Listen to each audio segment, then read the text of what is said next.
Assalomu alaykum aziz qarindoshlar. Hayotimizga psixologiya 12-ci dərsimiz. Xoş gəldinglar. Uxlashning taktikasi bormidi, yo'qmidi? Uxlashning taktikasi bor. Ammo biz avval cho'qim uyqu haqida yaxshi tushunchaga ega bo'lishimiz kerak. Biz nimishqa uxlaymiz? Badan va miyaning orom olishi va miyaning mush kirgan barliq uchurlarni ratlab bir taraf qilish uchun uxlashimiz nihoyatda zarur. Amaliyotda biz uxlayotgan vaqtimizda miyamizni jimjit bo'lib qoldi yoki badanimizni tang uxlab hech nima qilmaydi deb o'ylashimiz mumkin. Amaliyotda undaq emas.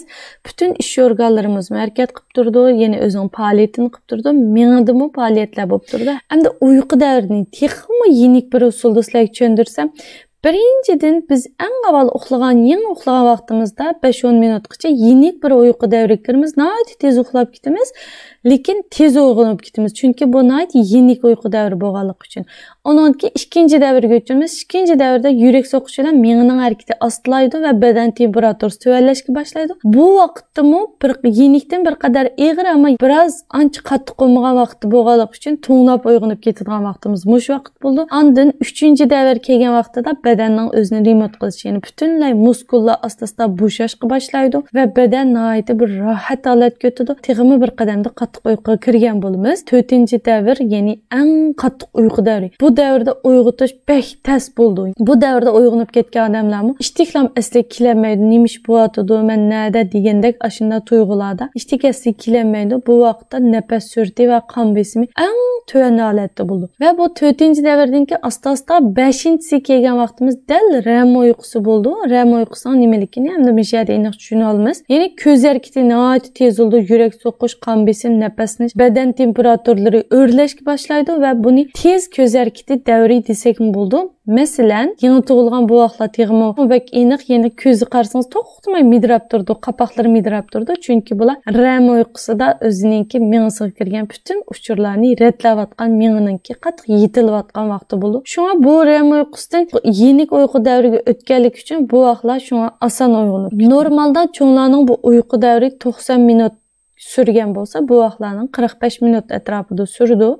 Ve bu vaqtlarning davomli yarım soat uxlamay uyg'onib ketdi deyishimizning sababi bu bo'ldi.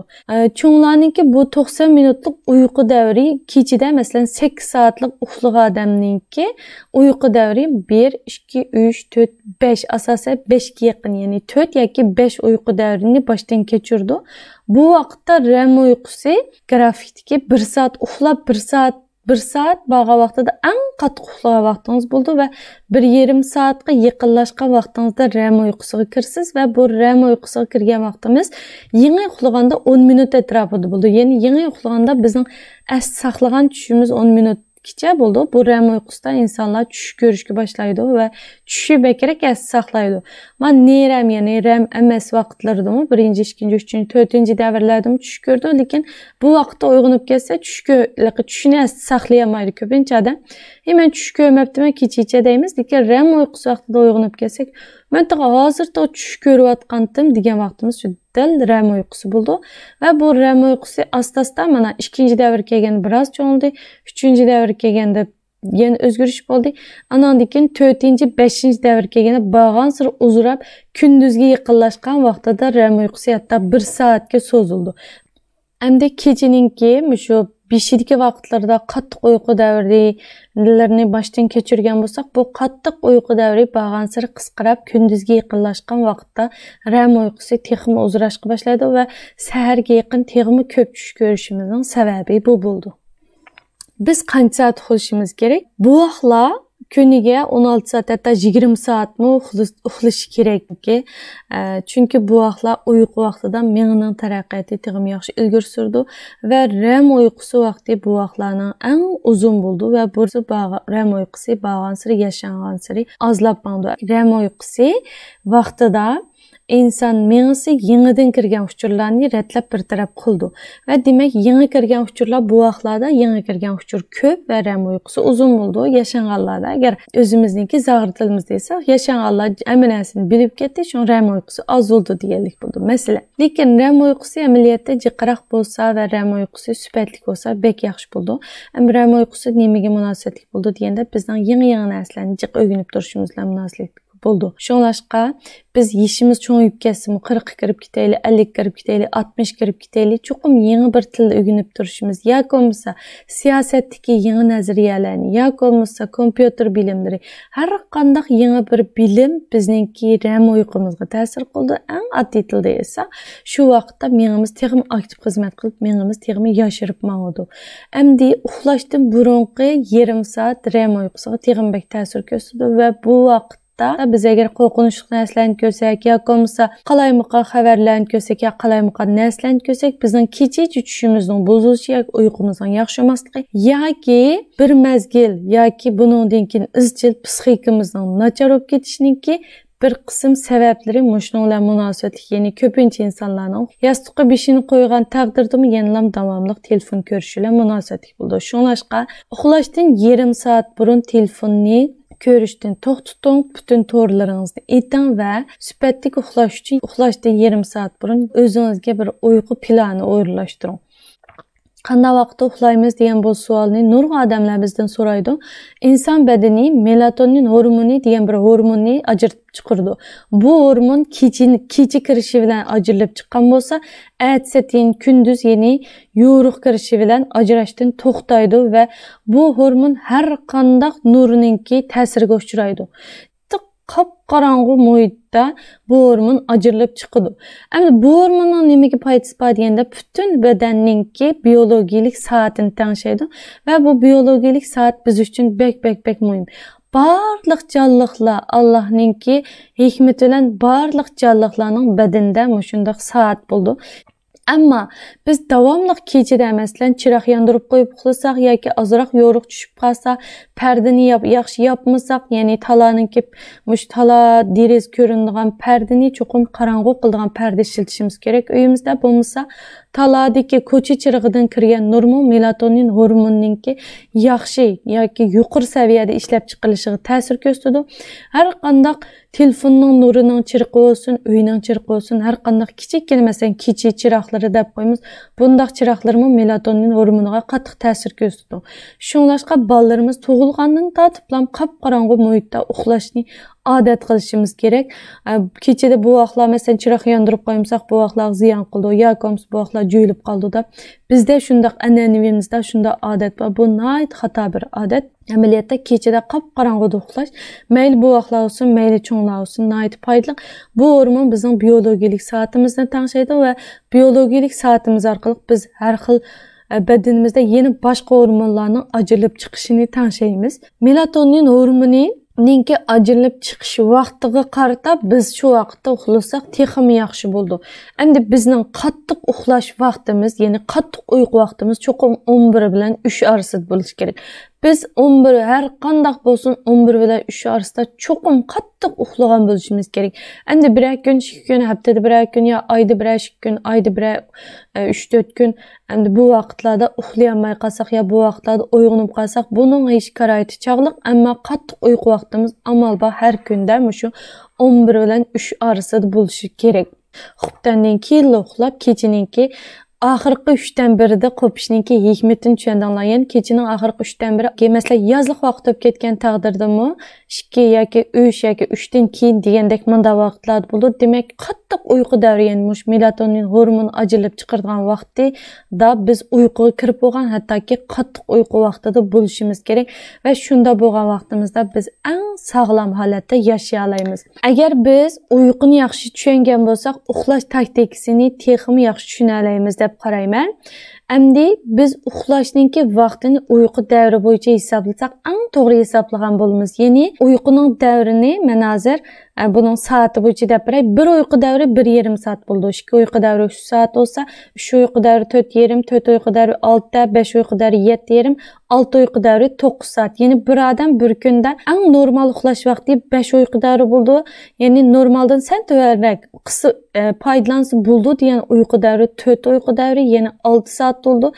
Biraz eshib kesimi bo'pti 9 soat, 6 uyqu davri bilan uxlash bo'ldi.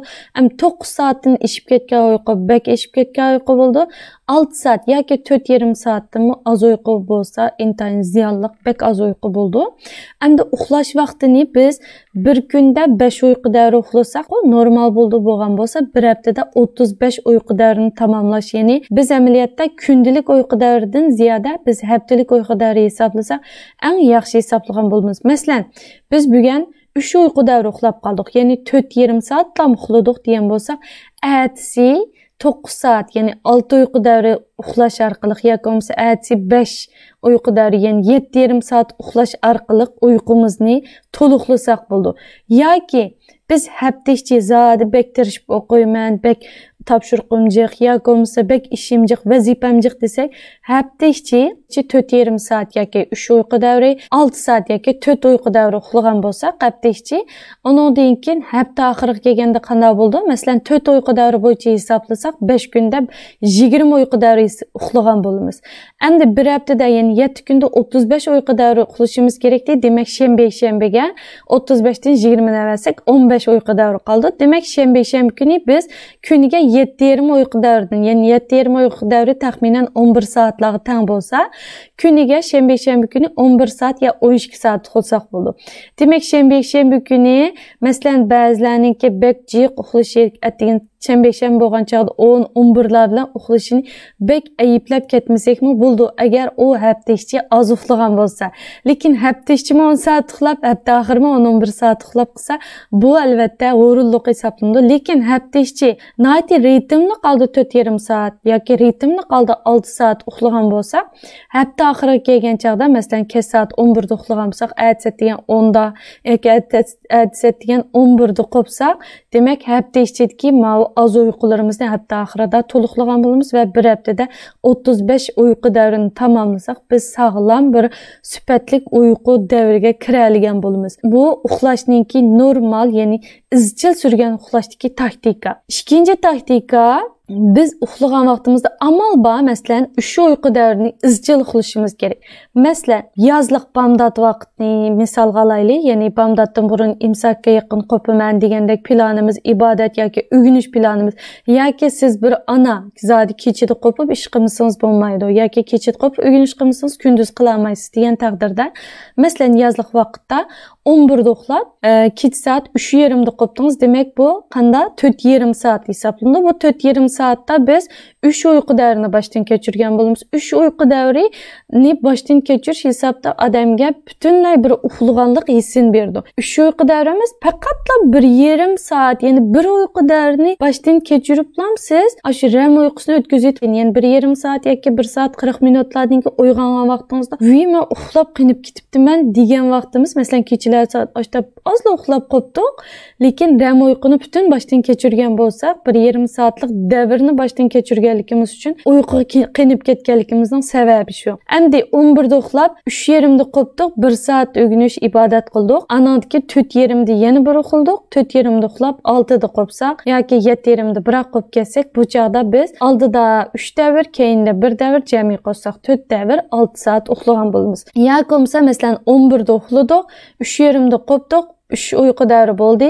Menga 1 soat yetmaydi, men degan bir ana kechada o'rganish qilishim kerak, ish qilishim kerak degan bo'lsangiz, yana 2 soat o'rgangan bo'lsangiz, 5:30 bo'ldi. 5:30 da yana 1,5 soat uxlab, yana biroz to'liqlab olay degan bo'lsangiz, 5:30 dan 7 gacha uxlasangiz bo'ldi. Bu chog'da 1 davr bo'ldi. Keyindagi 3 davr, oldidagi 1 davrni qo'shsak, jami 4 davr 6 soat uxladingiz. Bu bizga yetarlik bo'ldi. Agar men yanalam o'rganishim jiqdi, vazifam jiqdi, zodi bir sifatlik taktikalik uxlamasam bo'lmaydi desangiz, shu bir kunda 4,5 soatlik 3 davrni boshdan kechirib, hafta ichi bunday qilib, hafta oxiri ham cho'qim bir to'liqlab yotmasangiz bo'lmaydi. Yoki men kechroq uxlaydim 12 da uxlab, 4:30 da qopsak, dal 3 uyqu davri bo'ldi. Bu chog'da yana biroq qopib kelsak bo'ldi.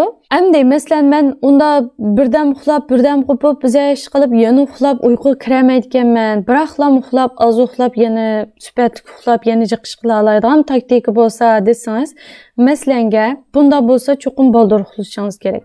Masalan, yozliq vaqtlarni essak, 10:30 da uxlab, 4:30'da qopsanız, demek bu yerda 4 uyqu davrini, ya 6 saat uxlagan bo'lsangiz, 4 uyqu davrini boshdan kechirgan bo'lsangiz, 4:30da biraqli qopib ketsangiz bo'ldi. 4 uyqu davri 6 saat sizning uyqungizningki qinishiga asosan yetadi.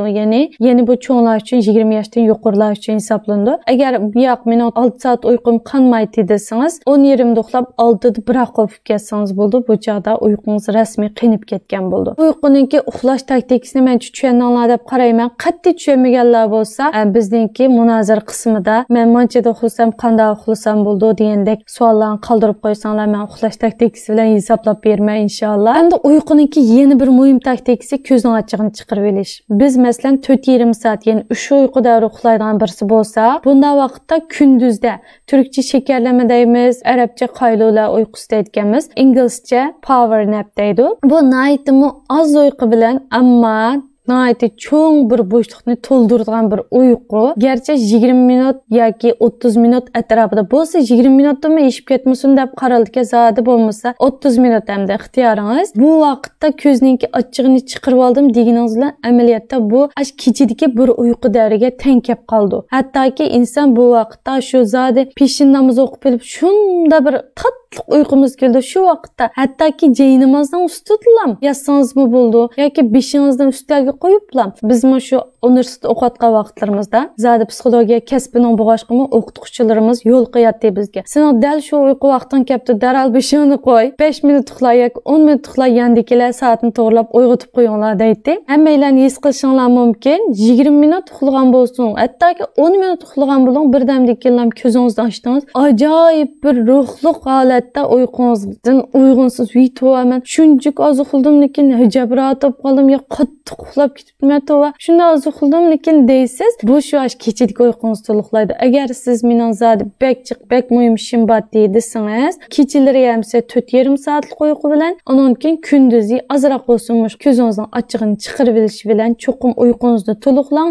Lekin endi Munira bizni 4:30 soat uxlasangiz yetadi dedi, bu izchil bu paytda uxlab qirgan chaqda demensiya, Alzheimer yoki devangni ko'p qolsangiz meni aldim kelib shikoyat qilmanglar. Haqiqatan oz uyquniki shuningga ta'sir bo'ldi.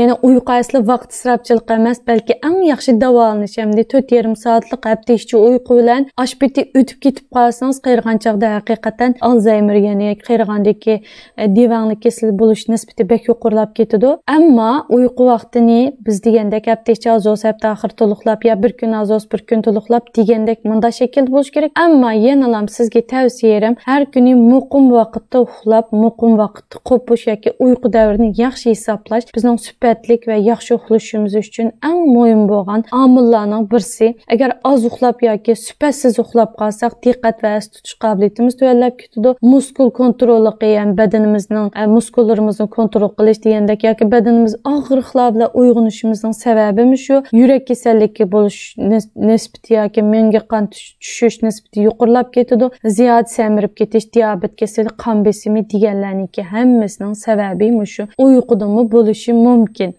Asli uyqu yoki tinch holat miyamiz uchun bir ne'mat yoki miyamiz uchun bir rohatlash yoki miyamizning ratlash vaqti. Yoshlarga mening tavsiyam yo'l manganda, avtobusda, tomoq yeyotganda har qanday vaqtda quloqlarga tumshug'ich taqvamanglar yoki vang telefonda bir narsa anglayvermanglar. Chunki bu bir kunlik tinch holatmi amaliyotda miya uchun bek foydali. Har vaqt tutmay miyaga shu uchurlarni kirgizaversak, lekin biz uni ratlamasak, xuddi bir o'yinning ichiga axlatni itivergandek bo'lmas, yana u o'yinning ichiga vaqt kelganda biz kirolmaymiz yoki u o'yindan biz foydalanolmaymiz. Shunga o'xshash miyamizning ichiga uchurlarni itiversak, o'sha axlat uchurlar yig'ilib ketib, miyamizni foydalanmay qilishimizning sababi shu. Ya'ni namozda nimishqa Alloh taolo bir kunning o'xshamagan 5 vaqtiga 5 vaqt namoz o'rlashtirdi deganda, bu hikmat nima degan chaqda, shu namozda biz bir tinch holatga kelimiz uchurlar kirishdan to'xtaydi, ammo biz naiti Allohni zikr qilgan, ya'ni dilla Allohni yod etishlar aram topgan bir holatda namoz o'qiymiz va bu namoz o'qigan vaqtimiz amaliyotda isrofchilik emas. Ba'zi odamlar namoz vaqtini isrofchilik deb o'ylab, namoz vaqtini kechiktirdi yoki qisqartirdi yoki biroq namoz o'qimaydi, voy vaqt isrofchilik, namoz o'qish deb o'ylaydi. Amaliyotda undaq emas. Sizning bir kunki ish faoliyatingiz, mayli muskulni aram olishi bo'lsin, mayli miyaninki o'zini ratlashi bo'lsin, namoz vaqti nihoyatda cho'ng ne'mat va biz uchun yaxshi bo'lgan, foydali bo'lgan, miyamizni eng yaxshi holatda qo'g'daydigan bir vaqt kunduzdagi namoz vaqti, qisqa uyqu vaqti va kechadagi sifatli bo'lgan uyqu vaqti.